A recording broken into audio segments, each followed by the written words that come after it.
கன்னியாகுமரி மாவட்டம் வில்லுக்குரி பேரூராட்சி வளம் மீட்பு பூங்காவிற்கு தனியார் மருத்துவமனையிலிருந்து அரசு குப்பை வண்டியில் மூட்டை மூட்டையாக மருத்துவ கழிவுகள் கொண்டுவரப்பட்டு எரிக்கப்படுவதாக குற்றச்சாட்டு எழுந்துள்ளது. இதுகுறித்த கூடுதல் விவரங்களை செய்தியாளர் கண்ணன் வழங்க கேட்கலாம். கண்ணன், வணக்கம். விவரங்கள் என்ன, சொல்லலாம்?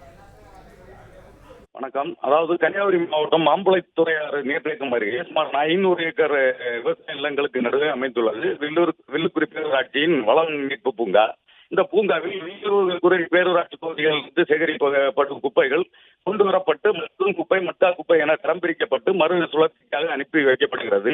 இந்த நிலையில கழிந்த சில நாட்களாகவே இந்த வளம் மீட்பு பூங்காவில் தனியார் மருத்துவமனைகள் வந்து மூட்டை மூட்டையாக கொண்டு வரப்படும் மருத்துவ கழிவுகள் அங்கே கொட்டப்பட்டு தீட்டு எரிக்கப்படுவதாகவும் அங்குள்ள நீர்நிலைகள் மற்றும் விவசாய நிலங்களில் கொட்டப்படுவதாகவும் குற்றச்சாட்டுகள் எழுந்தது.